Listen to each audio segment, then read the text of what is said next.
Okay, that's Okay. totally fine.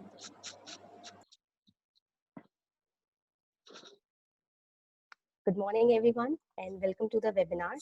I'm architect Astha Singh from School of Planning and Architecture, Purnima University, taking you to this webinar today. I hope you all are staying safe and healthy.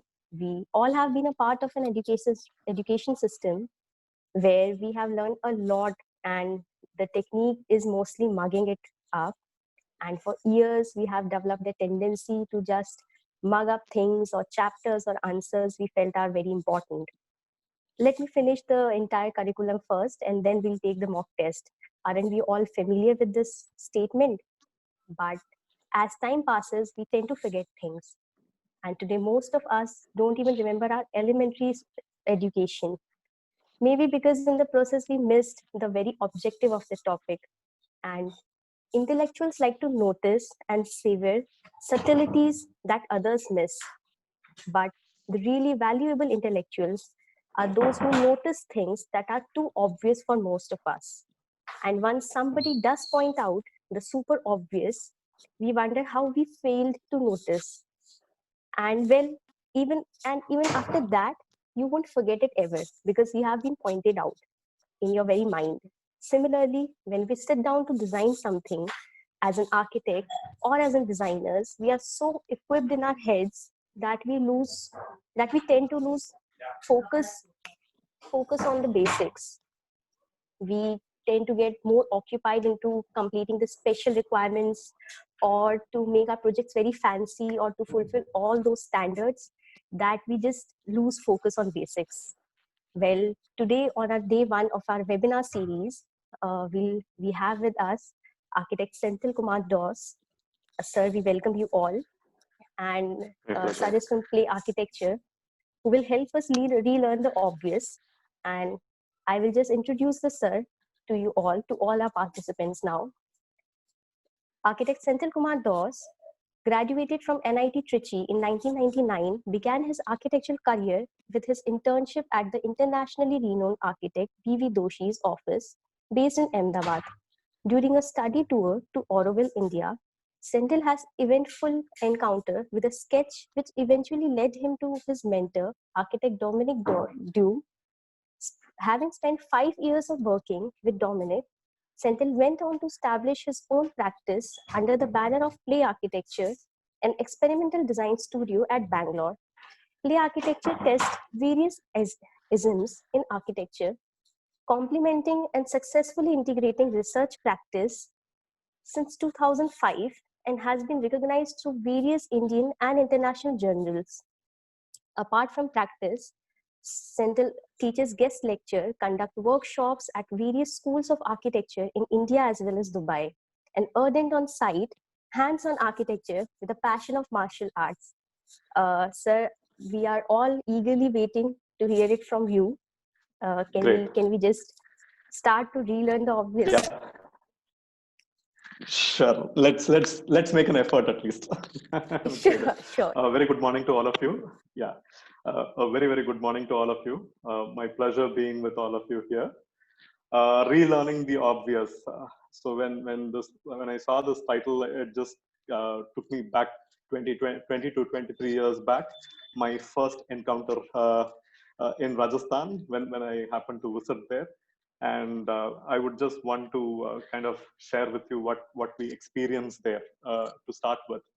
So it's more like a journey, a walk into the streets of amazing cultural layers, forming unprecedented masterly compositions and visual framings. I think that's something which Rajasthan is really like known for, accompanied by street side symphony. I don't know if you guys are what age group you're all in this webinar. You can always hear the song Pardesi Pardesi Jana Nahi, Mujhe Chod Ke. So performed by the local artist, accentuated by the work of artisans, amazing architectural background. And somehow the scene seems to be fluctuating between the permanent and the ephemeral. When you say ephemeral, it's the temporary nature of a certain kind of a space which comes into.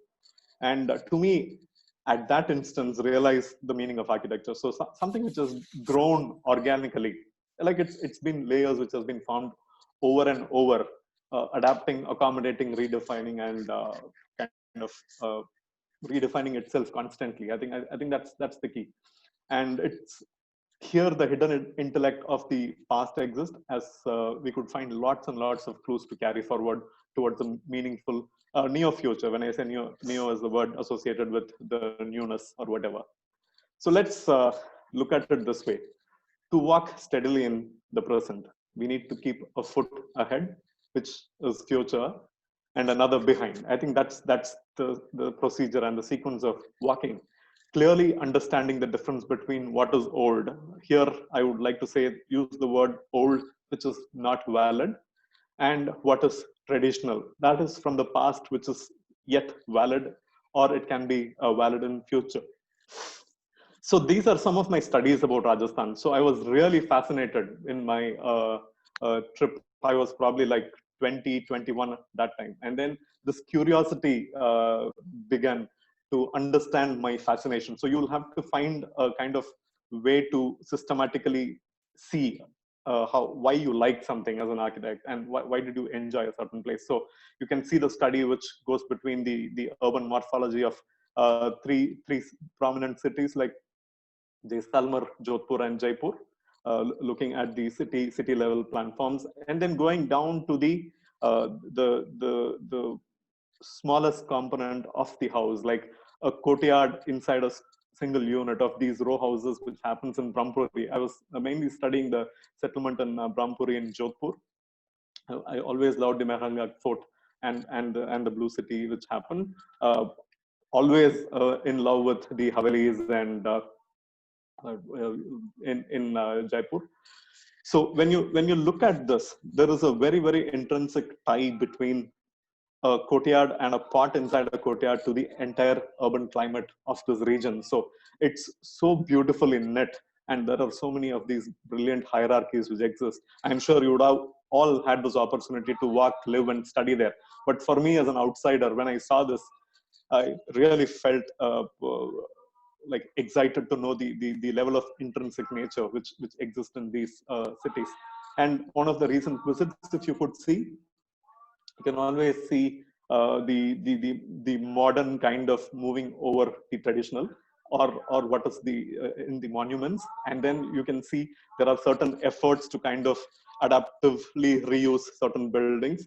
Sensitive sometimes, at times you find like probably falling short but somehow well done. And then when you walk into these very small structures, even like I would even look at it as brutalism in mud or whatever. It's a raw, beautiful expression of a local material. Sometimes, if you see these images, like a mild touch of sensitivity comes in, or sometimes an elaborate details gets into happening. So there are so many of these different beautiful layers. And when you look at these images, you see the idea of hierarchy which exists, and then you see these hierarchies and layers.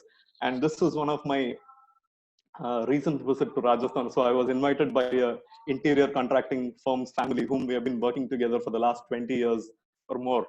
And we just had fun, like even opening a watermelon without any tools. So the entire family was around showing us, and then we were eating it with our raw hands, sitting inside the courtyard of their house. And you can see various levels of open spaces happening, and then all dedicated for a certain usage. So it was a brilliant Diwali with these families, and I find this being really rooted, and it stays in your heart forever. So I think it's very important for us to build such communities, and the strength of the region comes from activities like that. And then if you look at it as a visual, you can see the villages disappearing in the landscape. Or if you just zoom to see, if you're somebody who is very interested in understanding or studying patterns, you see nature leaving the wind force kind of creating its own sculpture. So my romance with Rajasthan is like that. So it's an amazing place to be. Go back and probably look at childhood. What kind of inspired me from my beginning? Absolutely, like to start with Bruce Lee for his philosophy, for the speed, technique, and the precision. And speaking about practice, dedication, and practice. And the second slide, what you see is Sir B.V. Doshi had written in one of my sketchbooks when I was in my internship. He spoke about constant observations, keep the senses alive, and measurements and compositions and proportions, function, light, space, and structure, and form begins to emerge. Life is to continue with this. Success inevitably follows, is what he said. Good luck, is what he said. So success follows or not, I think we are really happy being in a profession which has been exciting us all these years. And I'm sure in the remaining 25, 30 years or whatever, however long we stay, it is going to keep us excited.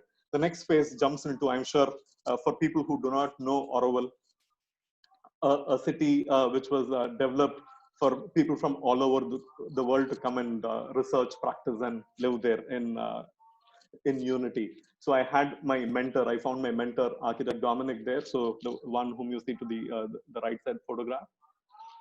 So this is where the idea starts. So free will versus determinedness. So what is free will? So I'll just run you through a very quick video. If you're not able to hear the video, I can probably speak the dialogue along. Do not try and bend the spoon. That's impossible. Instead, only try to realize the truth.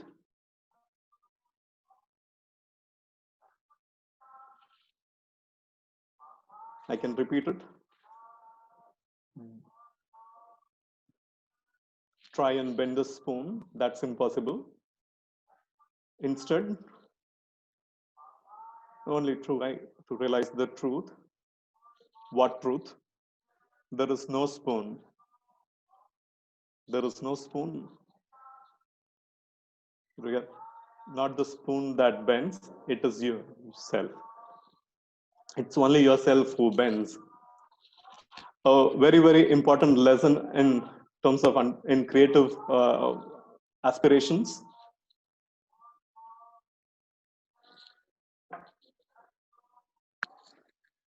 Yeah. And then followed by one of the very interesting question which keeps lingering in my mind, a sketch done by having kidnapped my sketchbook, and my wife's niece had done these brilliant sketches.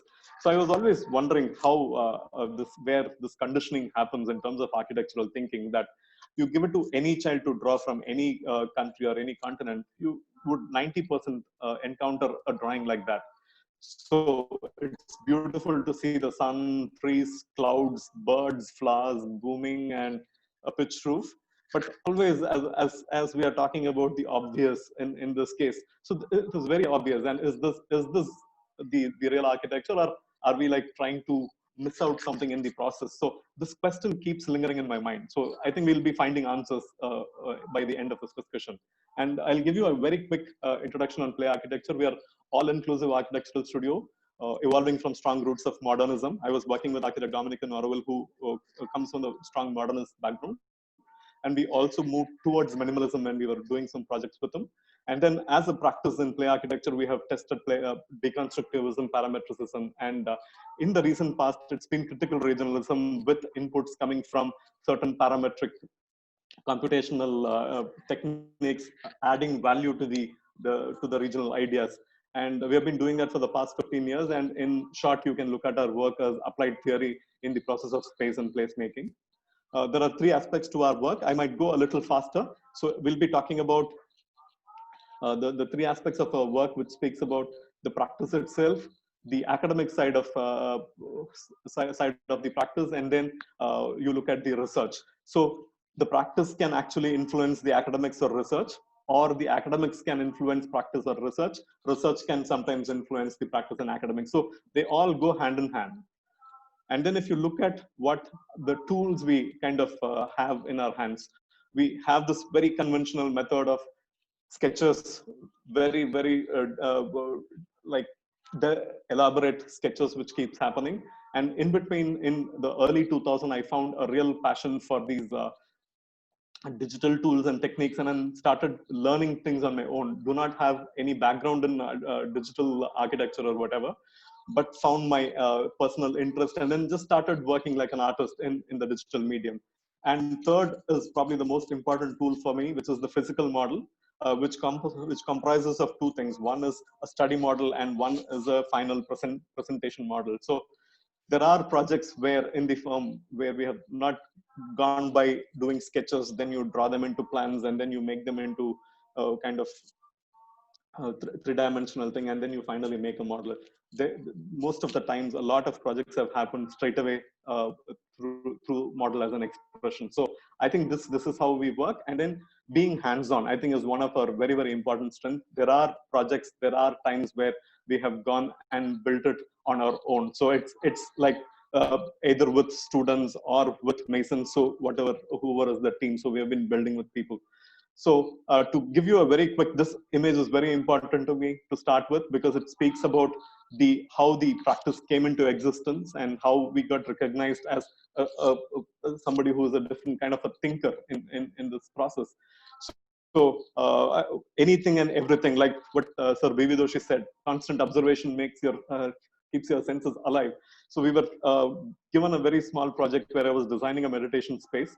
And then I was in some other client's place where we were renovating a house, and then you see a broken lampshade, which was almost closer to what I've been imagining. It's the obsession which kind of made me see the meditation space hanging there in the walls as a lampshade, which then transformed into a very simple house, but it had this very interesting element suspended from the roof. So intuition played a very, very critical role, and observation, constant observation, has been the guiding force in our practice. And then this became a habit. Frustrations are not considered good, but when it can lead to creativity, why not? So this was a period of 2008 recession. So we were going through one of the massive recession the world was facing. And we were losing all those even small projects which we were supposed to work with. We were planning for a house in Hyderabad, and then it had a heavy contour. So all the models were built out of foam board. So I was just out of frustration dismantling, after taking the photograph, dismantling the model, left it one day, came to the office the next day to see that this foam board was bending very beautifully. So kind of triggered a question in me as to, does this material have a certain intelligence by itself? And should we just explore this possibility of the intelligence the material carries? So just started pasting this without any idea of, there is no client, there's nobody, there is nothing. It's just an act of sculpture making to me. And then I was just trying to compose something interesting, which breaks all the rules of what modernism would say. Like you break rhythm, you break symmetry, which has been taught in school. A composition which breaks all your basics, basically. And then it's like how you free yourself from the threshold of modernism. So it was really instrumental project. And a friend of mine came suddenly, and then he was a contractor himself, and then he said, Senthil, I hold, like, along with two friends, a 1.5 acre property. If we don't have any built structure, the government might take it away. So we just want to have very small structures built with a budget of 5 lakhs, which was very small even in 2007, like 2006, 2007, when we were doing this. So I just joked to him and then showed him this broken model, what you see to the left side, and said, would you mind if I build something like that? And then he smiled and said, if you're serious about it, I wouldn't mind. Is where the extension of what you saw in the first project started becoming a slightly larger project. And the two slides to the right side, you see also another house, because this site was so very beautiful. It was looking into the Chamundi Hills, and one quarter was completely vacant, no vegetation, nothing. And then one side of the site had dense coconut plantations. So we said, let's not build or repeat the same, rather see this as an opportunity to kind of experiment different possibilities. So we said, in this project, we'll be exploring farm with a different material. And on the other side, we'll be looking at the material expression, which comes through recycled steel and local wood, which is available. So it was two different intent. One was talking about the free will, and the other one was talking about the determinedness. So something which has to be detailed till the last, even including how a toilet fixture has to, and the plumbing lines need to run. And these are all like a postmortem, because this project, to be specific, I would say, was built mostly on site with the masons, and we were building it like a piece of sculpture, again with the same intention, the way I was building the model. And if I have to explain the structure, it's like it's just a simple cloth being draped on two poles and a string. So that's the kind of structure. So we were trying to hang a light for a concrete structure from a rigid system. So these were the outcomes. I might go a little faster on these. We can revisit if somebody is interested to know more. And these are recent photographs, like 12, 13 years after completion of the project. And this is the other wooden house I was talking about, which I'm only talking more about the process in this case. I'm not getting into the nitty-gritties of how the plan works or whatever, but about how you conceive a certain project. So this project was about you elevate it from the ground so that you will have minimum foundations going through these columns. And then you lift the building on the top, let the landscape continue below, use it in the evenings for some light activities. And it just had like a small open space in the middle and 2 rooms, basically. That's about it. And we went to the second-hand markets to find whatever steel was available. It's like so that the idea of recycling becomes really strong, and it became affordable as well. And when we were going through this process, so we were building just 500 square foot, 1,000 square foot, small projects, small houses. Somebody came and said he knows a developer who's looking for an out-of-box thinker, and he wants to do a project which is like 75,000 to a lakh square foot of a residential apartment. And I had no prior experience designing, because earlier we were living in Auroville. We were doing a lot of housing projects, but the typology were completely different from what you would actually build in a city. So when he gave that, the process was very interesting. It took 1.5 years for us to get the sanction for various reasons. So it was getting postponed, and my mind kind of kept shifting. And the image to the left, what you see is the project which was a process for another project where we were trying to look at some structural implications, and that becoming the aesthetic. Very similarly, the paper, the leftover of the model was kind of rolling very beautifully by itself. So when you start looking at this, the idea of what does the material intelligence comes back. And then I was even thinking, so is the material giving you an indication that these forms could actually fold and roll? And this got kind of carried forward to this project as we started making deeper inquiries in terms of its geometry and how applicable it can be. So we came up with this idea of wrapping the entire structure. These are still commercial projects done for developers who are concerned about every square centimeter. But when you come up with an idea of a balcony, which is like a semi-open space, and the site is surrounded, this is in a place called Whitefield in Bangalore, which is surrounded by a lot of high-rise apartments, and absolutely there is no privacy. And this is one project where the program kept shifting from a residential apartment. The developer thought of service apartment, and then he thought of making it a hotel. And now it's being served as a service apartment. Mercedes-Benz has its employees living in this project. So the developer kind of kept shifting with the market flow. So we had to kind of keep ourselves available. So the idea of the spoon and the free will kept us alive in the project.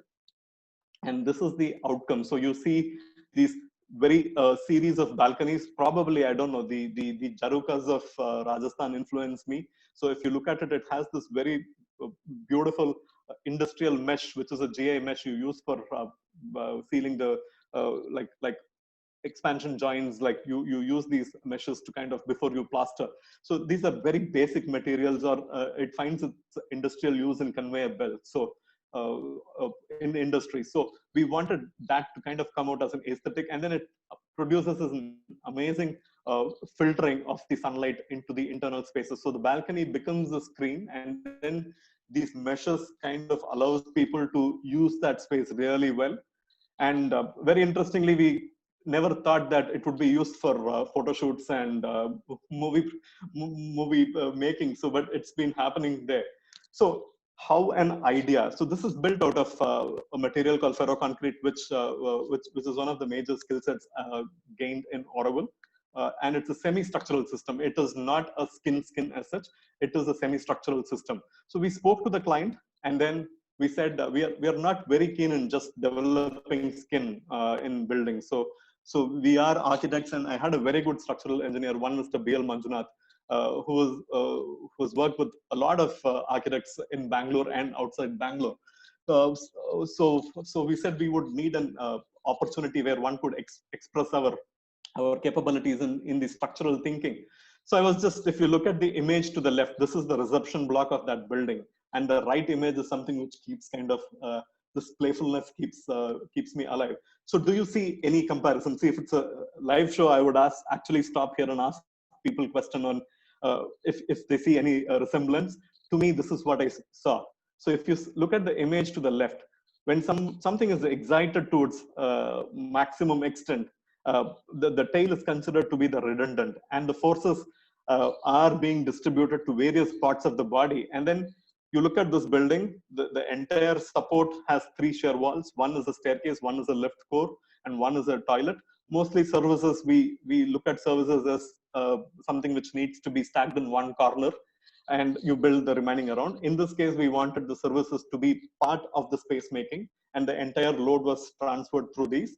And then the structural engineer drew beautiful force diagrams. He said, Senthil, whatever you're imagining is closer to a kind of structural thinking, a form which has a structural thinking, but not accurate the way the forces would work. And with his expertise, he was able to kind of talk about how he can use force diagrams to kind of bring out the pattern, and these pattern then becomes the building facade or the expression in the building itself. So you can see a lot of technical studies which happen. These are shear walls, and then we identified where one could puncture these shear walls. And when we have a partial skin, we were also having budget in mind. The developer was reaching a stage where he was kind of becoming stringent with the budget. So we were looking at what could happen if it has a partial skin, if it has a complete skin, and there is no skin. And at a later stage, we had to revisit the project for economical reason, and we kind of came out with a structural system, what you see to the right side, where a steel structural system goes and combines or blurs into a RCC wall, which takes the load. And if you look at the slab and its analysis, it's like an inverted tortoise shell. So this is how the forces are distributed. It's just the sag of the force of the structure which has been retained in position. So if you look at the process of construction is where the entire challenge is. So we were using high technology in terms of thinking, but when it came to execution, we were looking at the traditional methods. What I learned in Oracle, like if you could look at, we used to do form finish concrete or exposed concrete, what you call using mud centering and mud plasters. So we adopted similar techniques and then built the formwork out of simple brick and mud mortar so that you can remove the bricks and reuse the brick. And if you look at, we were doing models of every component of the building. And the right side is what you see as the first slab, which we successfully executed. And then finances came down, commercials takes its toll on certain creative aspirations. But I think it was a very, very interesting project to have done. This happened started in 2008. It went on for almost 7-8 years. It was a long process.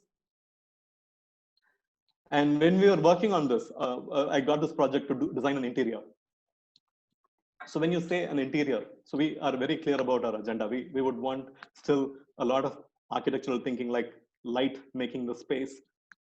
You're talking about materials which are like stone, steel, and something which is very natural, something which you can borrow from architecture and do the interiors. Being an architect, you did not want to kind of work with just finishes which will come through paints and all these things. So something which will have its own flavor. So a long process, as usual, we got into making physical models, and we were also this time very curious to get into the computational side. So though we were not equipped to handle brilliant softwares which were just beginning to come, so we were using 3D Studio Max, and there was a command called the subdivide in 3D Studio Max. So we were trying to work around with that, which was kind of informed by my initial model making, and we started making these real-time mockups at site. So we were not even sure like what material will be going in as an infill or whatever, but we always thought that we should be able to solve this. And one day I told the client that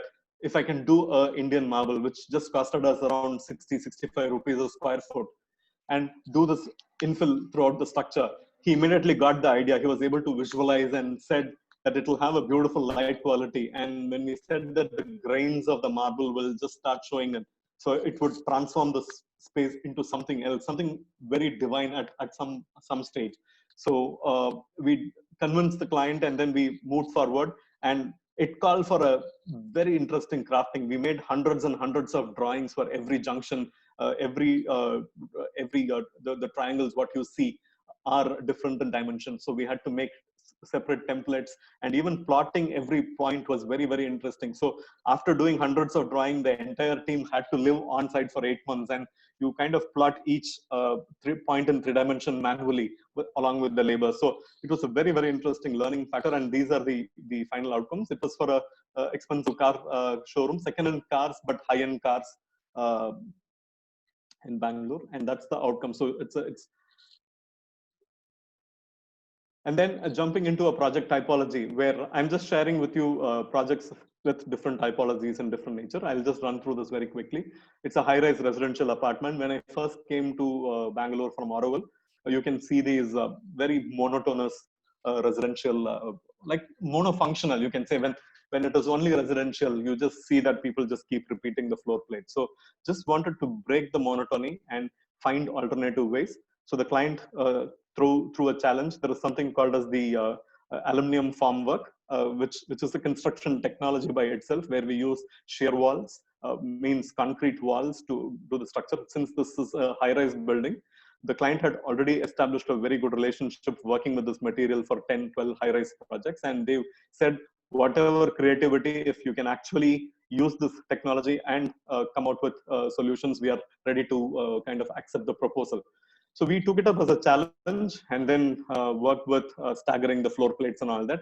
Staggering the floor plates was becoming super expensive and not the right way to look at. So we had to really go back, revisit the plan, and see how you can interestingly break the corner. So the plan typology somehow really helped. If you look at the first image to the left, you see those 3+, and then 4 clusters of these and one circle. The circle is the service core. The pluses are the forms of the independent residential units. So when you have this plus, you expose a lot of surfaces to the outside. You get natural light and ventilation really well.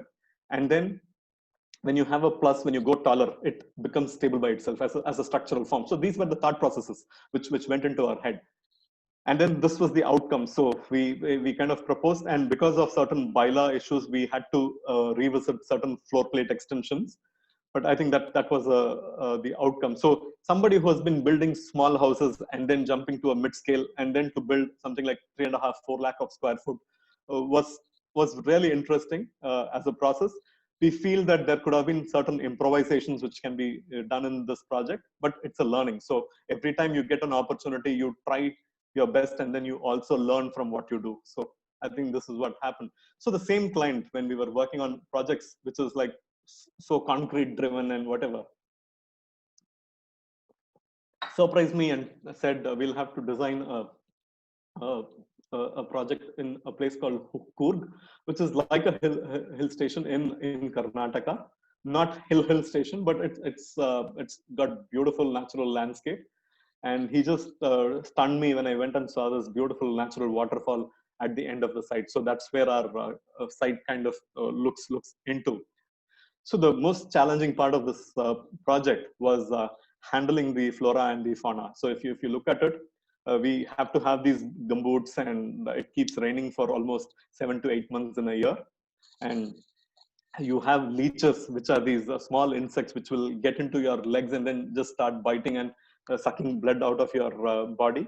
So it's most of the time considered good, but for somebody who's experiencing that for the first time or the first few times, you would really be taken aback looking at bleeding legs. And we had to walk through bushes. So this is one project where I said it cannot be just one individual architect who can do justice to a project like this. So we decided that we need to have collaboration of like-minded people coming from different expertise, actually. So I said I would be selecting my structural engineer, one Mr. B.L. Manjunath, who is extremely sensitive as a structural engineer, who would be able to value add the architectural process. And I got through my friends in Auroville to find out landscape ecologist who was self-made and who has been building acres and acres of developing landscape in Auroville.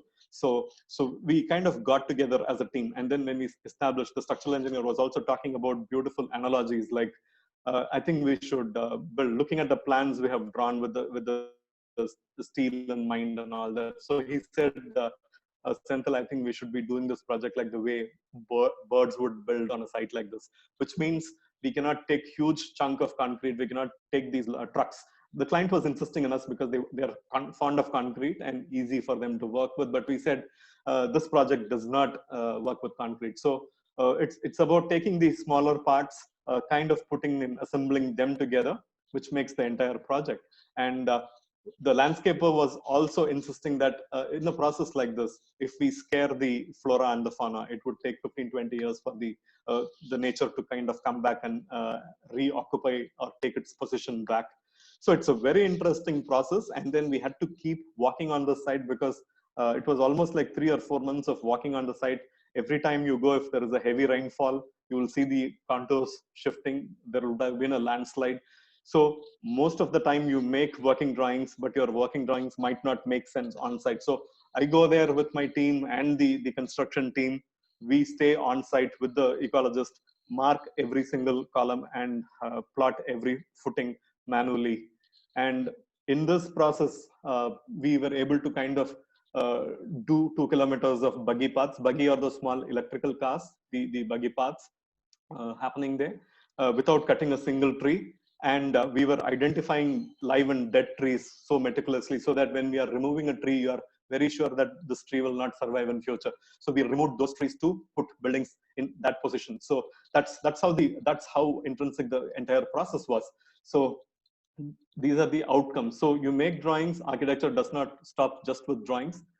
It's about so many other factors. So, and if you look at the construction process, determines the way your aesthetic comes out of it. So you need to handle rain, you need to build it faster, you need to kind of retain the landslides which might happen in future also. So how does a building kind of respond to all these things and then become a structure? I think that there is no preconceived aesthetic in your head when you're working on a project like that. And these are the final outcomes of the project. When we were working in this mood, there was a call for a invited competition from Chennai, Tamil Nadu, for one of the most prominent clients called the South Indian Artist Association, popularly known as Nadigar Sangam, which means the movie fraternity, the film stars fraternity, who wanted to build. It has a long history with the politics of Tamil Nadu and close to like 70 to 100 years of history in this project. There was an existing building which was demolished where people used to go and learn theater and acting in movies. So since it was demolished for a different reason, so we were called for a new building with the new FAR applicable. So we were kind of called to create a hub, a cultural hub, which has like a you can call it like an activity which will have auditorium, which will have wedding halls and preview theaters. So it's like it's a very interesting new typology. And again, we have never worked on a typology of this nature. So what was really beautiful was till today, our work and play architecture was mostly restricted to, like, we were not able to identify culture or context really well, except the other project I was sharing, where the landscape itself offered the context. But talking about the cultural context or the other placemaking aspects or whatever. So we were not, so this project gave us the opportunity to really test these things here. So we started with a question rather than drawings and making models. We asked, like, what is Chennai? I was born and brought up in Chennai. So I know this place really well when compared to what I know Bangalore. Bangalore, I just know for my work and home. So these are the only two things I know Bangalore for. So Chennai is my place from childhood. So which happens when the movie things happen, the historical monuments around. So these were the things which were really interesting us. And if you look at my memory from my mother, I can always see that we were used to seeing the parents and even my sisters doing rangoli, or what we call as kolam in Tamil Nadu, what you call as rangoli there. So it has got a lot of meaning culturally, and it is associated with day-to-day life of people. So we were trying to take clues from that and see if structures could work like that, or if we can draw some inspiration from there. And then what you see with this rock-like structure, which is called the Krishna's Butterball in a place called Mahabalipuram. I'm sure if you are studying the Pallava architecture, I'm sure you would have seen these images. And what is happening of late today, like you also look at the walls. I'm sure Rajasthan is also doing that. The movie stars becoming your inspirations, and the inscriptions of these are done through these colorful posters juxtaposed.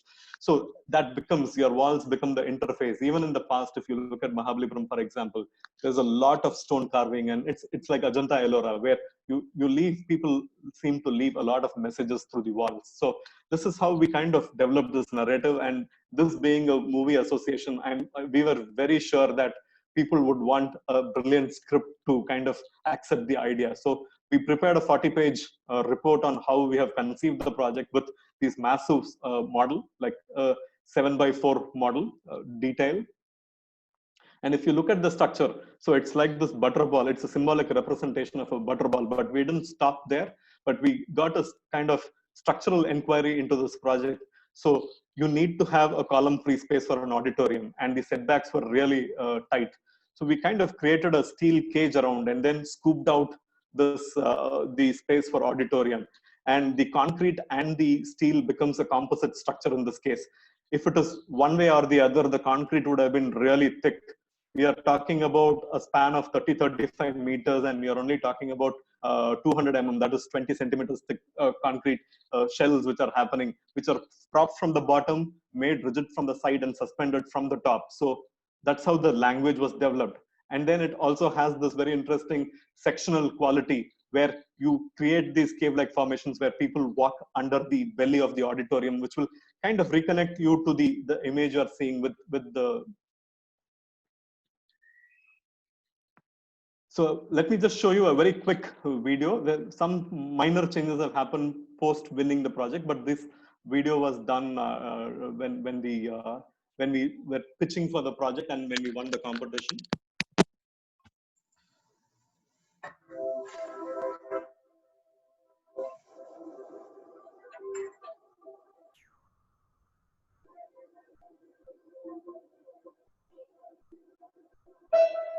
Chennai Habibullah சாலை 62 ஆண்டுகளுக்கு முன்பு இங்குதான் சரித்திரத்திற்கான விதைகள் தூவப்பட்டன. பல பொன்னிற பூக்கள் பூத்தன, காலத்தில் கரைந்தன. வான் சேர்ந்த ஆத்மாக்களின் ASIO. Sorry, this is in Tamil, the local language in Chennai. So that's the auditorium, the shell I was talking about, and the steel framework, which is giving the rigidity to the entire structure. So you enter from the southern side of a road called Habibullah Road, and you have these walls to the sides, which are made out of earth, actually rammed earth.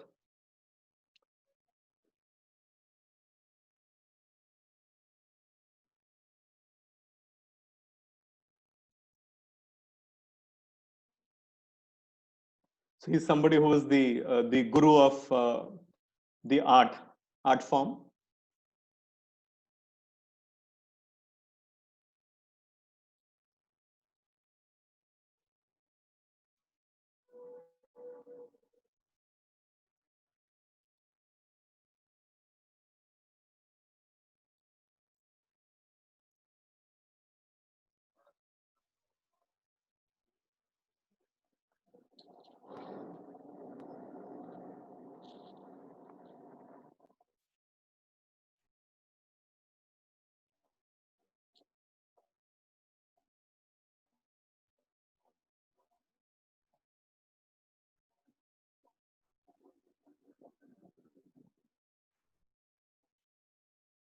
It's a preview theater.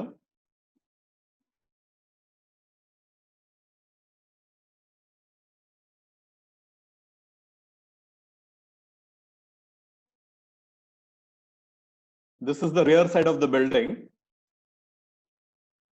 Actually, there are two roads, one to the northern and one to the southern side. The southern side is for the public, and the northern is specifically for the movie association. So we kind of created a very clear hierarchy in terms of what the outcome of the circulation has to be, to keep in mind the privacy requirements of movie stars.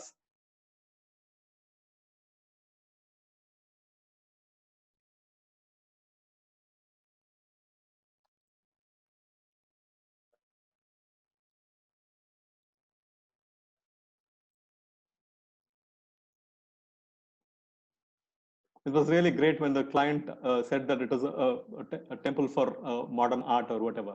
And we almost reached 70% of the completion of the project, and it has gone into certain legal issues because Tamil Nadu, the movie field and the politics are kind of hand in hand. So there is a lot of complications we face from the public and from the governmental issues. So work has stopped for the last I would say 9-10 months, and we are hoping that we'll be completing the project very soon.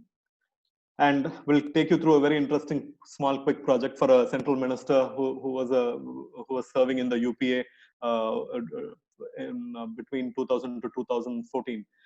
So this was a 500 square feet small farmhouse. He's somebody who is really fond of very simple things and basic things in life. So he had taken me, and he's somebody who can actually show you the. We do something what is called as the water divining here. We use either coconuts or these Y-shaped, Y-formed wooden twigs, and then when you take it to a certain area where the water flows intersect, so these things begin to turn and twist. So you understand that the water currents are happening there. So him being a farmer by family background and a lawyer by education, so he was just showing me certain things of his understanding about this land, what he was having. So when he was showing me that, I was just trying to draw this intersection as a beginning of this idea. It was all happening simultaneously.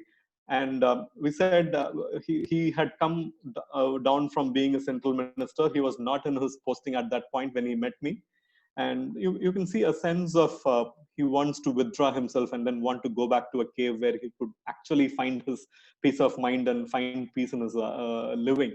So I was just getting connected to canyons, these beautiful canyons, what you see, earth carved natural structures. So I was just thinking of these built out of walls which are like 7 feet or 5 feet thick. And then you kind of create these really thick walls out of earth, red earth. And the soil available was red earth. So learning from Orwell has always been, we take earth from the ground, you create a pit, and then when rain happens, it just flows into the pit what you have dug. You take this material and then you build on top. So it's a very beautiful process of building something. So when we did that, so and when we have the material available only coming from the site, so we said we'll not take anything else away from the site. So there were a couple of other small buildings which we said we can break and probably make foundations. So you create a water body and then you plant this building within that. And when it comes to rammed earth, Orwell has been doing rammed earth for the last 35, 40 years. So what is that you can actually innovate? If you want to do all these complex form and then use ply or steel shuttering to pour earth and ram them, it's going to be really, really expensive. So we started looking at how you can actually make this economical and still be very authentic and very natural. So we thought, why not put layers of brick, like the way they keep it in the brick kilns, and then keep changing these modules to kind of create a formwork. So you will have like a thick brick which is just assembled, no mortar, no nothing to bind it. It's just stacking bricks, loose bricks to form a solid structure. You pour the earth inside and then you ram it. You actually ram that. So what it will give you is you can remove, once the earth sets, you can remove these bricks and keep arranging them in different shapes and then create this idea of the canyon, what you've been thinking about. And when you remove the formwork, if you see this image to your right, when you see this, the textures which comes out of it will be from the impression of the brick, which just leaves the idea of the tectonic as a surface rather than decorating. I think this again goes back and connects to what happens in Rajasthan with your mud plasters and what you just leave. And when the sun falls on these surfaces, it creates a beautiful play of creating almost like a hyper surface is what one could look at it as. I'll quickly run through few competition projects we have been working on. Maybe I'll detail it out. One of the projects which can actually be of interest to all of you. One was a mosque in Dubai, a place called the Dubai Creek Harbor, and a live competition project for open mall at Amravati, and for a cultural center at Senegal, West Africa. So the Dubai mosque was about Calatrava, architect Calatrava was building the world's tallest tower 1 kilometer away from the site, which was really like interested us. And if you look at the first diagram, it speaks about the site in context. You see an arrow mark, which is the direction of Mecca. So we were just trying to create a kind of twist between the city's grid, which comes from the ground, and then the diagonal, which is established from the direction of Mecca. So this entire structure kind of twists like that. It twists and then it becomes rigid. So that's the whole idea when we did that. And these are the final outcomes. So where we started using Rhino and Rhino Grasshopper in a much in a competent way. And then going to the project from Senegal, West Africa. So we picked up 5 key elements from the landscape, if you see. So this tree, what you see, I'm sure you would also encounter. It's a kind of hot and arid condition, but does not remain as arid throughout the year. So it also has a certain wetland quality. So a couple of months when it is really hot, it also picks up humidity. So there was a huge water body near the site. So all these microclimatic issues influence the kind of built environment. So these trees, when you see these are from the region, not exactly from the site, but these had certain characters which are really beautiful. So we picked up from the region called the Casaminans. And then if you look at the built forms, if you see these very interesting native structures. And if you look at the culture, these are guys who are really well built, and wrestling was one of the important sporting activity. And the structure what you see here is called as the Tognas, which is the public building for the head of the state to actually take decisions and all that. And if you look at this, it is the roof of a house or a hut, you can call, which has this conical form, inverted conical form, showing the implication of the importance of every drop of water. And there is a well right beneath it. So it indicates that this is what is the need and the lifestyle of the people. And local women who really add flavor to the entire villages by their handicrafts. So we picked up these ideas, and then from the tree we picked up the idea of what this L system is called, which could actually become the main structure. And then we composed these different elements to form our cultural center. So that's how the entire thing, it's like a collage. It's like arranging various things with energy efficiency and climatology as the background of this entire project. So I collaborated with a friend of mine by name Kiriti Sahu, who teaches who works in TERI. And he was giving me certain suggestions on if we could actually play around with these systems and how we can improvise it from the energy perspective. So we picked up material from the existing surrounding. So the soil has a lot of shell mixed in it, which is the natural soil. And we were trying to build these kind of mounded structures, which are in geometry, and wanted to take a thick roof, which is influenced by these tognas, if you see. So you're talking about a roof system, and we are using a parametrically driven form to kind of create the system. We are also kind of tapering the roof form to collect water and also create some activities like the sporting and all that to happen here. And bamboo was available in plenty. So we were thinking about how we can actually use bamboo as in a very interesting way. And then this was the live competition in Amravati. Unfortunately, the project has the entire city development envisioned by Norman Foster has gone on hold after the change in the political scenario in Andhra Pradesh. But this is also in contrast to the earlier project. If you see, we are talking about a future city where the language or the intent has been set by Norman Foster, which speaks about these very elaborate structures and very futuristic structures.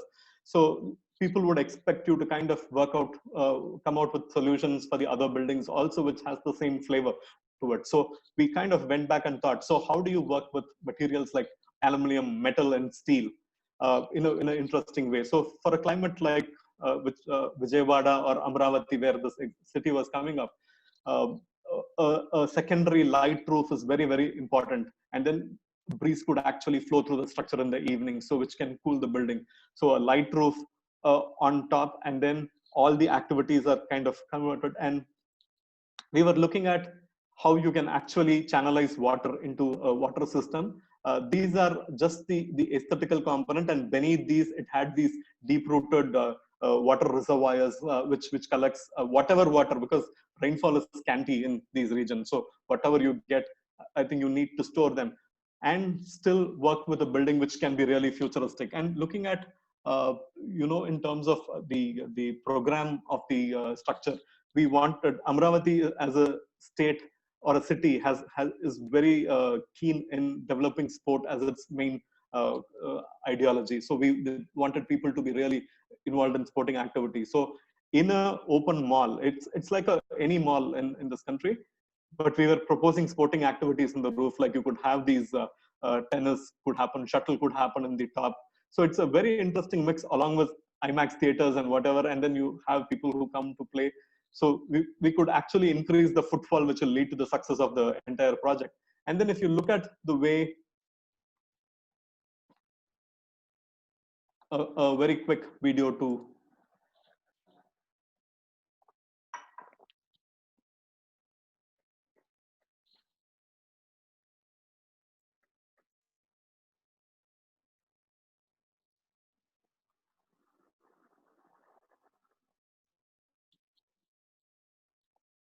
So the plazas in the front, if you see, is an extension of the existing. There was a patch of landscape in the front, and we let more frontage to the building so that you can allow people. It becomes a public place in the evenings where families could actually come and spend nice times under the shade. It's like you create a street, and then people kind of go through these.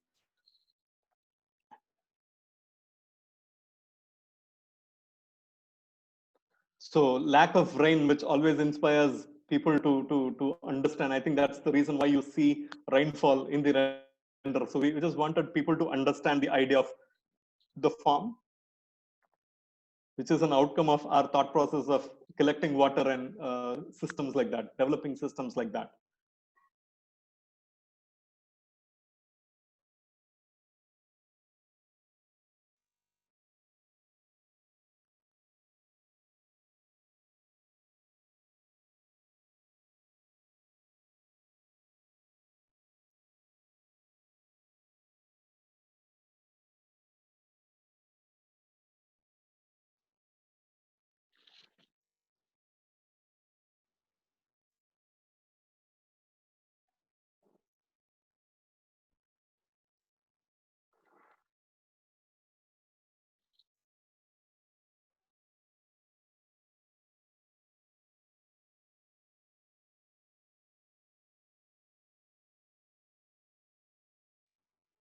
And getting into teaching, I think I'll take another 10 minutes. I'll quickly wind up. I teach in different schools, but there is one school called CARE School of Architecture in Trichy, where I've been closely associated with, and a lot of our seniors and my friends used to work because we also studied at Trichy. So I would say an ideal situation for a school where you have a lot of freedom. The first image whom you see is the head of the department at CARE School of Architecture. There's a lot of formal and informality which goes hand in hand in the school, which lets you explore a lot. So the works what you see are the works of first year students, like first semester design, and then certain studies which comes from the neighboring simple structures, the chatrams, what we call in Tamil, which are like these the chatram structures. So very quickly, I will run through these. Like our intention has been to kind of free students from fear and let them explore and touch materials freely, be it in 2-dimension or 3-dimensional form. I think it's really important as a faculty. I think it's for you to let them touch things freely and explore the possibilities. So this is our common agenda, and we always work with nature. Say, for example, the image what you see here is inspired, or the geometry is actually inspired by the butterfly leaf. So we make them trace out, take the basic form of the leaf, and then you ask them to analyze what is hidden there, what is the geometry you see, and how this geometry has been actually been developing. From there, we don't get into structural exploration because it's too early for a first year student to understand the structural component of it. But then use them as a system to develop very complex kind of models. And like kind of, it's more like a sculpture building, what we do with additive and subtractive sculpture in most of the school, but it has a certain specific process to it. And when you see to the right side, what you see is the chatrams or pavilions is what we call in Tamil, it's called the chatram. So a very traditional structure. And when people are working with these traditional structure, we just kind of disrupt their thinking by removing certain components of the model and then arranging them in a very, very interesting way, and ask them to kind of think laterally, like how you could actually, by shifting the order, change the experience of what these places could be. And this is one of the major important research. One of the last few projects I'll be sharing with you is on catenary. So the obvious comes back here. So that's my wife, who was really happy when I started clicking photographs around her. But my curiosity was on the chain which was hanging there. So a catenary is nothing but a simple chain which is hanging on two ends. And when you invert the hanging chain, when you hang a chain, it is in tension. So when you invert it, it becomes very stable in compression. So this is the idea. And having worked in Auroville and seen works of other architects who have been building with earth and using different compositions of walls and domes, so I was really interested when CARE School of Architecture asked me to kind of conduct a research-based workshop. So we took up catenary as an idea, and it had this two ideas emerged from there. One is fixed length. When you have a chain which is fixed length, you can actually change the span in between. So you vary that, and then you get a certain kind of geometry. And then when you have variable chain length and the span remains the same, you get another set of geometry. So we were actually trying to merge these two geometries and see if we could kind of generate a three-dimensional form. A catenary by itself is stable, but my question was, what if we connect series of catenaries? Will that still be stable? So we went into this, and a very good friend of mine called Utsav Mathur had come back from his master's from Ajax, Spain, who said, Scud, we can actually use computational methods to take this process to the next level. So would you be open to that? So we pulled him in, and then we had a local engineer from Tanjavur, which is a small town next to Trichy, where I'm basically from. So we started kind of exploring this and realized that Antonio Gaudi had done these exercises long back with the hanging cloth. So he was able to kind of plot every point in three dimension mathematically, and then building amazing structures which are getting completed even now. If you look at Spain and Barcelona, to be specific. So, and we kind of pushed this thinking really far. So we were wondering, if you look at brick structures are I think it is in this period, one of my partner by name Deepak, he had actually was showing me a work of Philip Bloch, who's a research scholar at MIT. He was doing his PhD under a very famous structural engineer called John Oshendorf, who also happened to work with a very famous architect by name Peter Rich. So when I saw Philip Bloch was trying to bring back the idea of timbral vaulting, which is a very traditional technique in Spain, which has its original roots in Africa, but has been made popular in Spain, and then it was pushed to a great level in the US. So he was trying to build a software called the Rhino Vault, and he was trying to use timbral vaulting as a technique. So I was really fascinated when I saw timbral vaulting, but we did not have much of literature to kind of learn, or nobody knew how to build it here. I think when we were doing this research, Sameep from Mumbai, Sameep Podora, architect Sameep Podora from Mumbai, was also working on his library project. He had also initiated a research in timbral vaulting. So Rhino Vault works with structures and compression. So it is, the research was purely about structures and compression. So my curiosity was, what if we take a chance, and because timbral vaulting, somewhere when I read the text, it said it allows tensile forces to be transferred like the way a concrete would do, and it is more stable than a RCC structure.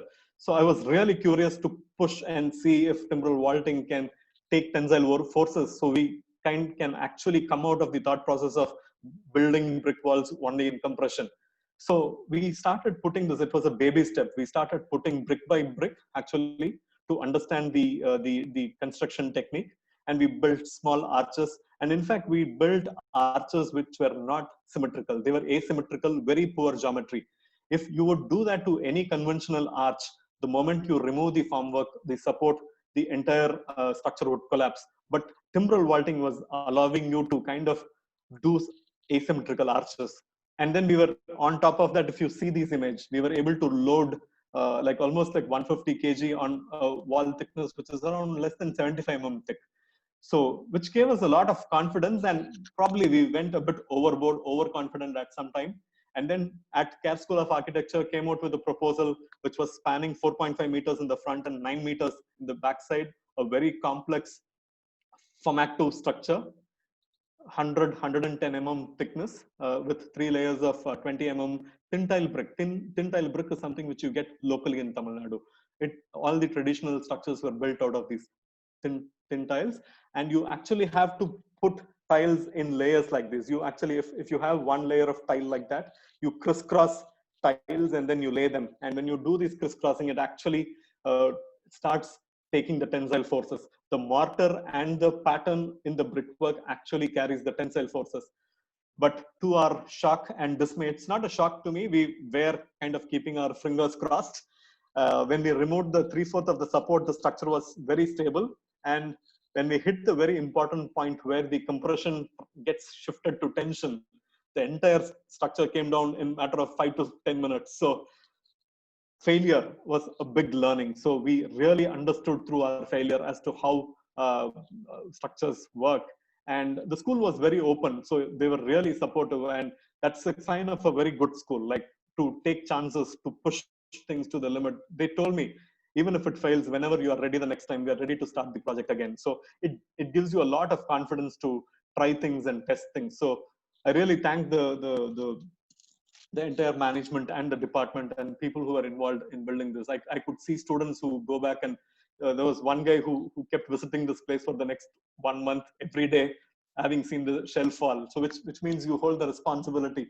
So I told them the failure belongs to me. Whatever success we get, we share the outcome of the success. So what happened was, but these things led me to a small workshop which we did in Bangalore. There's a nice place called Rangoli, which is below the metro station. So had an opportunity from a team called Designeru, which is more public forum of designers from Indian Institute of Interior Designers, IIID Bangalore. They invited me to build small workshop along with students and faculty, like not faculty, sorry, working professionals. So it was like a small structure built in 3 or 4 days with couple of masons and generally people from the fraternity helping me. And luckily we had invited Peter Rich for a talk, and was really fortunate to take him and show who was actually a master in the skill, and he had won like the World Architecture Festival award for one of the best buildings in 2009 for a similar structure on a larger scale. So we connected really well, and we did a workshop together again at CARE.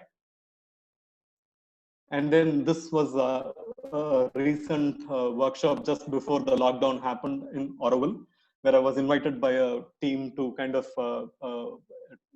work with timbral vaulting to teach them how timbral vaulting works.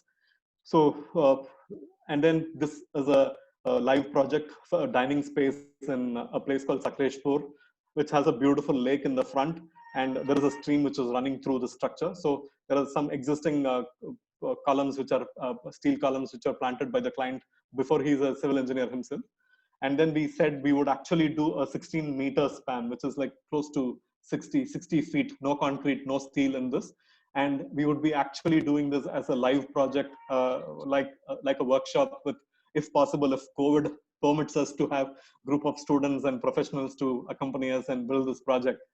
And this is something which will happen. This is the edited version, which will come up in CARE School of Architecture. So after having had a failure once, we kind of understood that folding more a structure like that would add to the rigidity, which is also a learning from, if you look at works of Elrado Dieste, like the stiffness could actually make the structure more stable. And I got this kind of proof check with the structural engineer B.L. Manjunath, who has always been the partner in crime for most of the projects. So he said, maybe you are making more sense now. So I think we would be doing that. And a quick project on materiality, a quick structure, overnight structure built for the designer exhibition, like the exhibition which happened, and built out of waste steel from one of my friend's factories. This is natural small teak wood, and we were just working around, and it became like an installation in the public space in MG Road, Bangalore. And it also became art installation at DDIR Art Studio, which is run by architect Dominic Dubé, with whom I have worked 20 years back. And the last project to talk about, I will not take more than 5 minutes. Sorry if it is too lengthy. My own house. I think this is a place, a temple called Sri Mushnam. I happened to visit a very insignificant temple, not very popular. But when I went there, I was just awestruck by the quality of the stone and the light which happens in these traditional structure. It's a South Indian temple, and you would see 90% of these temples, the Dravidian style, which has these big columns. And I was told that it's the Indo-Saracenic, or their influence created some sculptural qualities into the columns. But when I saw this site, what really hit me was the impact of the stone. And if you look at Karnataka and Bangalore to be specific, we have something called as the Chapdi stone, which is a very local stone used for, like you will see the drains being closed with the Chapdi stone. Very stable, very, very strong. The density is really good. And you also get a couple of other natural stones which are very close to Chapdi here. You have the natural resource within like 30-40 kilometers of the site. So it's a 80-40 site. And then the impact of the temple actually made me look back at the 9 squares, which is in our tradition, the Vastu Mandala or whatever. And then how you can actually modernize this concept. So you might still have a traditional idea of a courtyard house. So I was thinking of moving these courtyards differently, and then use assembling of stone as a technique to come out with the spatial quality completely. So it's a very, very interesting process where we wanted to build element by element, like the column, like we were trying to see the traditional structures, and then how you can actually create a groove in the stone, and then interlock stone, and then assemble them, create ventilation. And if you look at the structure, can still look really rigid when compared to all the other forms we have been attempting structurally, or whatever be the reason. But in this case, I thought, if I'm going to live here, it's going to be me who would actually create this fluidity. So you don't have to cook in the kitchen, you don't have to sleep in the bedroom. So you can actually, your kitchen can be part of your bedroom, or your living can be part of your bedroom or your kitchen. So, and we were thinking of actually having movement, and the way people would actually live in this space would create the fluidity in this entire project. When I did a lot of research, and then we were also questioning, these are the columns details which are done with paper models. And then finally the assembly of the stone, and the kind of spatial character you are getting, the darkness or the depth in the space, and the play of light within the space. So when we reached there, we were also questioning, so if we are building with material which is rigid like stone, does our thinking process also have to become very rigid? So this was the question. So we started looking at alternate ways of how you can look at this assembly. So can you have them, like if you have to lift a big stone, so then you will have to use these cranes and big machineries and more people to work with. So we were wondering, these are the questions. You don't stop your research somewhere and then just jump into a conclusion and start building. So we were trying to see how else you can actually assemble a stone. And what if it was only like a 600 mm by 600 mm, like a 2 feet, 2 feet, or a 1.5 feet stone, interlocked and made rigid. So the structural engineer said, Senthil, I have understood your intent. You're talking about assembly. And he said, what we are trying to do is transfer the load through the surface and not using the property of its density. So we are not going to use thick volumes of stone, but we are going to use stone as surfaces. Like you're talking about 100 mm thickness by say 900 mm wide by like probably 3 meters high or whatever. And then just by the mean way you touch two stones to each other, you create a certain stability, and the beams kind of comes in interlocks. So this is the overall idea of the entire structure, and you can avoid steel and concrete in the process. So we tried a lot, but we are yet to solve the idea of how the load from the roof would actually act on it. So we are also debating on the idea of using an alternate material of wood in that, where a lot of complications can be brought down. So it's still in a debate. And then we go back, took students to Hampi, and then you just simply fall in love with Hampi. So we started going back and drawing again. Like after 20 years, probably you're finding a meaning for your sketchbook, and you would want to reconnect. And seeing those beautiful stonework with the boulders, I come back, and then somebody, a client who's Assistant Commissioner of Police in Bangalore, invites me and said that he has a site near these stone quarries, and it's a farmland, and he loved rocks, and he just wanted to build something like that. So it's like going back 20 years back and then trying to find some meaning in what is there. So I just would want to ask Asha, so should we take a break and then come back to what we would be actually looking at, how we are thinking about COVID? Or should I just continue with what is going on, and then we can have a discussion session altogether? Sir, I think it's fine if we can continue. We are already Okay. live on Facebook. Okay, great. Okay, done. So post-COVID, or we don't know, we'll have to live with COVID. I would first want to look at it as safe socializing rather than calling it as social distancing. I think the word itself has to be rephrased, which is very, very important, which will have an impact in our mind. And it's important to carry meaningful precautions, both physically and psychologically, by being proactive, not like being proactive rather than being reactive. We most of the time end up reacting to situations rather than doing that. I think we need to kind of be proactive, and this phase too will pass away, and things are bound to come and go.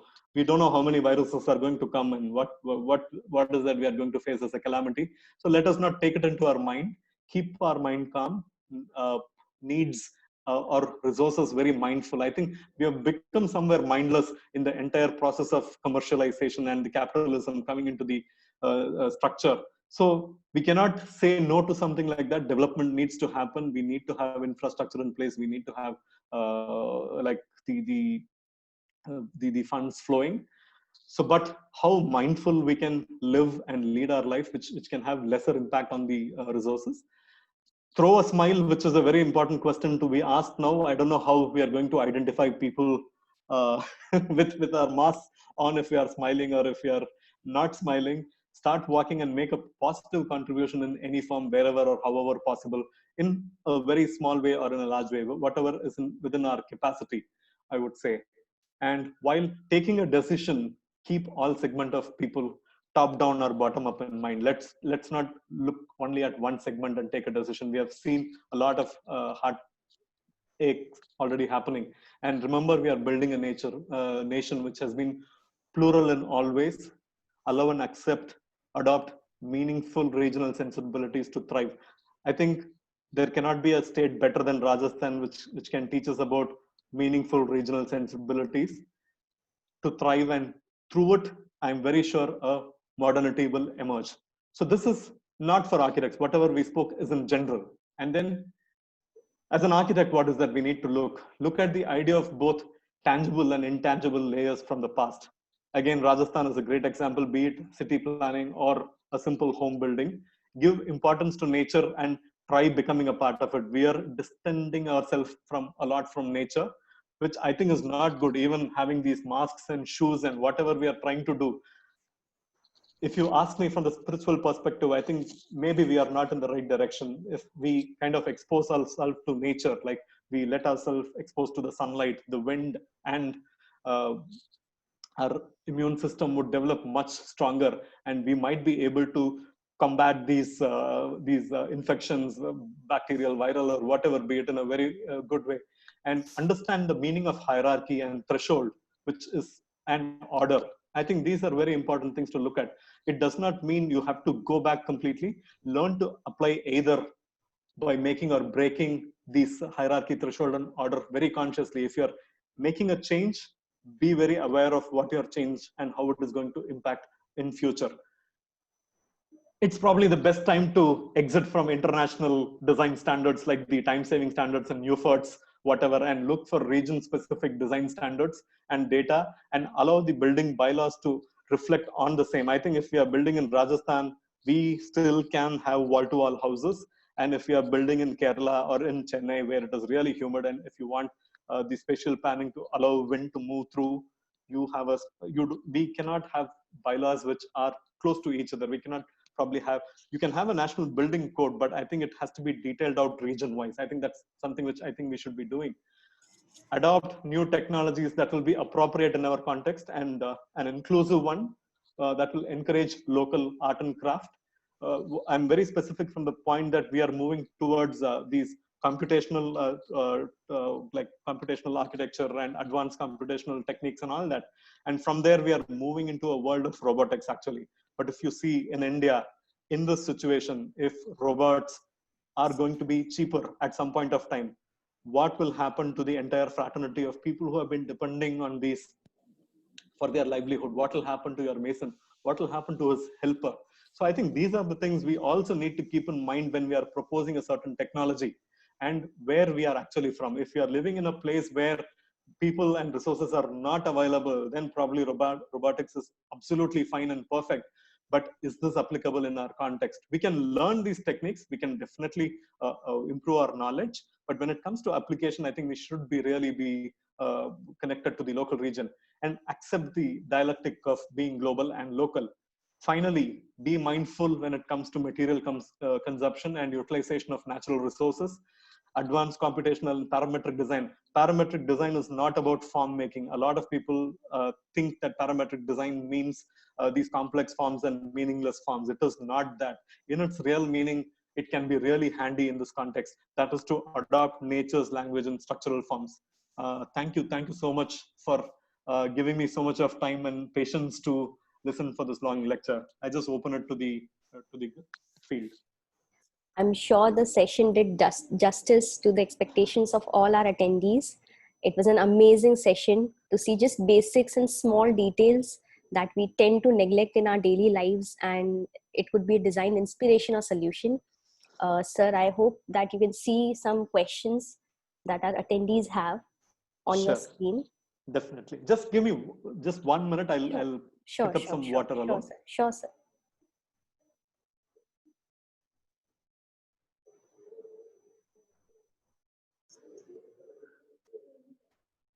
Sir, it's mute. Your mic is mute. Okay, we can go ahead. We are good to go. Yeah. Okay. Sir, so we have this question from Hemang Dave. So should I continue the slide share or shall we come out of it so that I can see more people? Yes, so you can discontinue the share screen. Yes. Yeah. So we have this question from Hemang Dave. As in one of your projects of car showroom, you used marble as in fills. So did you manage to hold such a heavy material? How did you manage to hold that such a heavy material? Yes, going back to this, you're talking about this idea of fractals. Can you hear me? Can you all hear me? Yes. Yeah, okay. Yeah, so we are talking about the idea of fractal geometry, if you would see.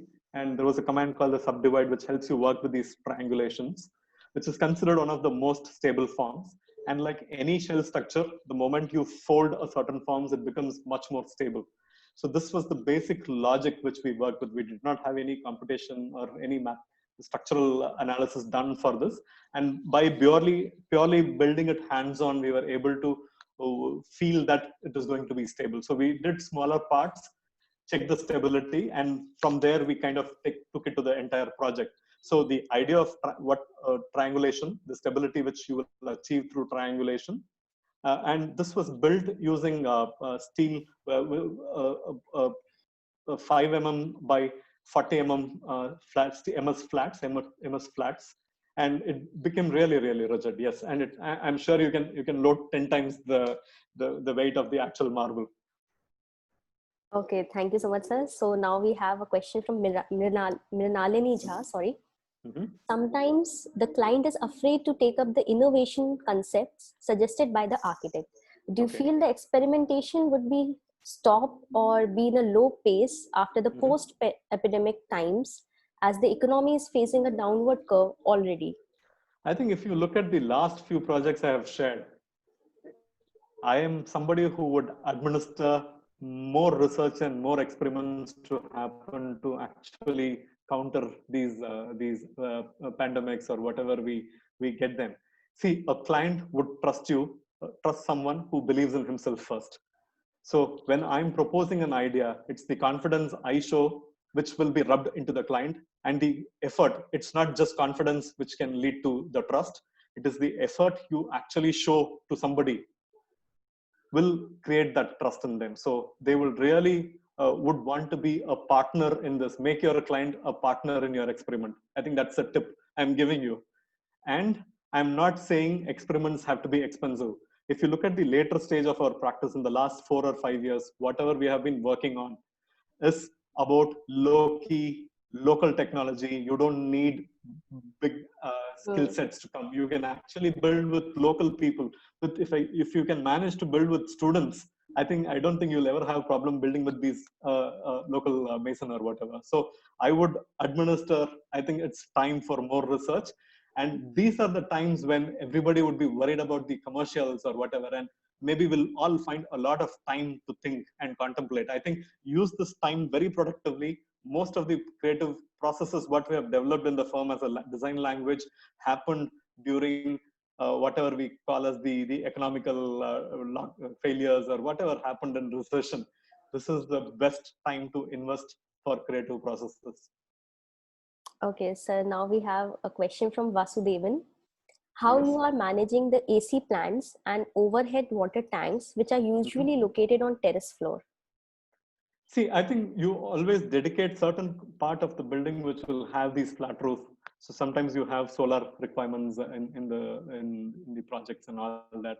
So you have to choose the technique very carefully depending on what will be the services which will come. So when you know the nature of the project, you envision and you allocate certain spaces where you can actually integrate them. So it purely depends on being project specific and choosing the right technique and right technology to construct. And it comes through experience. I think you do that over a period of time. You learn to kind of understand these complex forms, and then how you kind of share certain areas or allocate certain areas for the services to happen. We have a question from Dipesh. What are the environmental strategies you are using considering rainfall? How are you managing rainwater harvesting systems in store rainwater to store rainwater? Today, if you look at it, it's been mostly been, if I'm talking about the project in Coorg, where we are only talking about how you don't actually disturb the flow of water in that system. If how you can actually work with understand the water flow in that given specific region. And there are a couple of large scale projects where we have proposed these underground systems where you also have these water bodies as an aesthetic, but most of the water goes underground. So as such, I have not had opportunity to kind of execute a very good rainwater harvesting system, but my background in Auroville taught us so many different ways of naturally treating water and then use them in the landscape. Just give me a second, please. Sure, sir.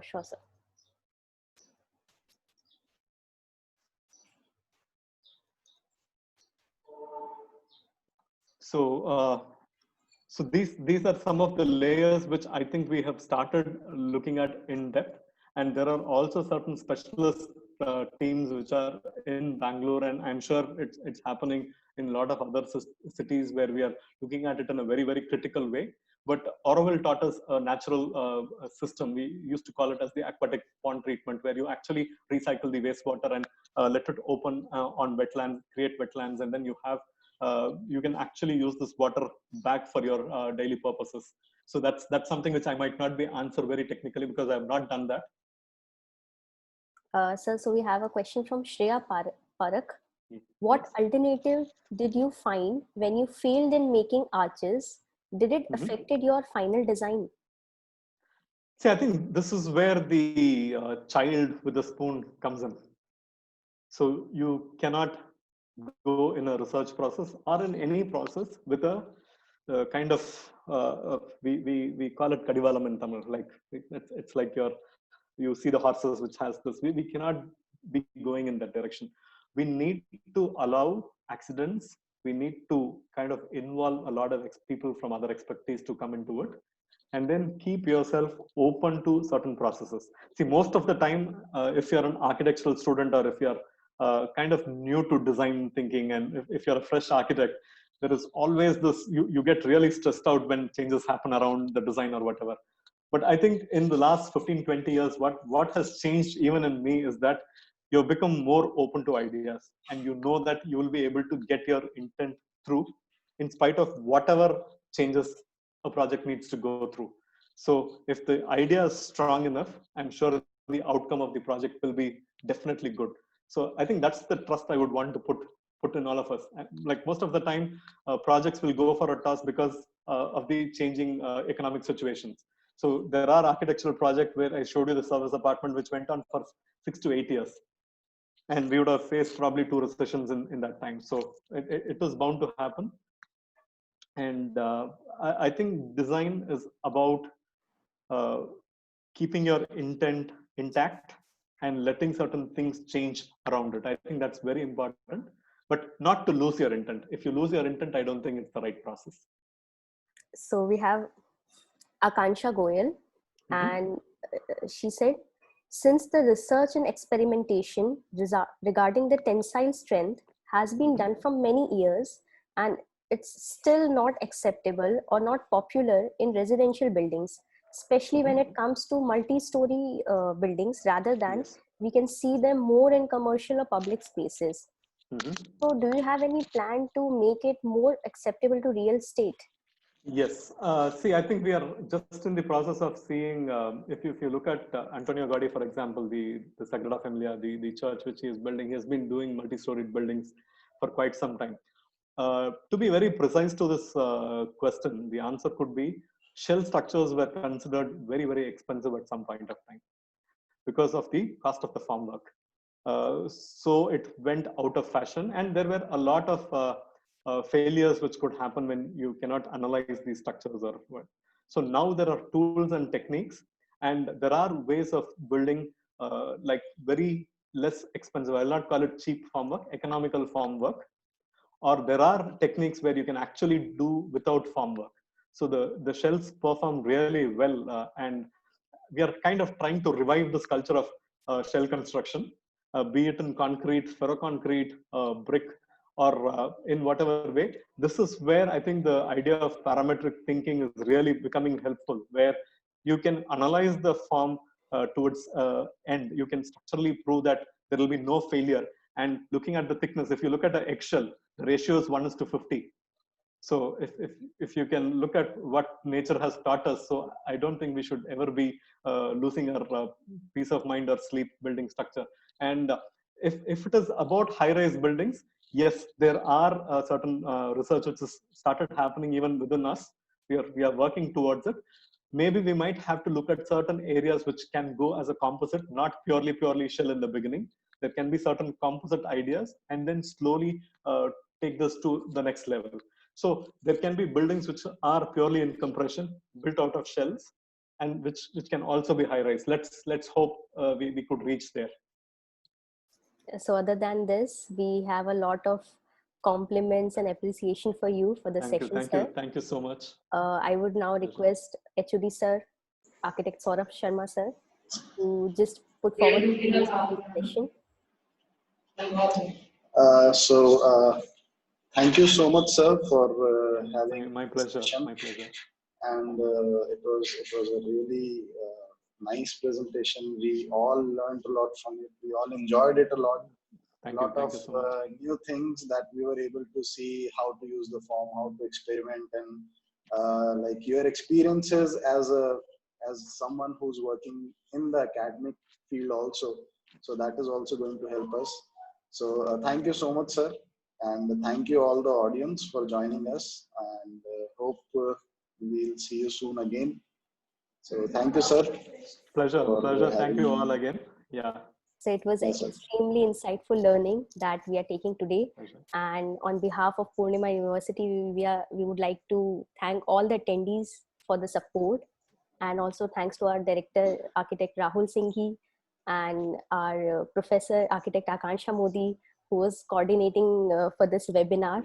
Hope to meet you all again for the session 2 of our webinar series, Relearning the Obvious, on May 28th at 4 p.m. Thank you so much. My pleasure. Thank you all. Thank you all for your time and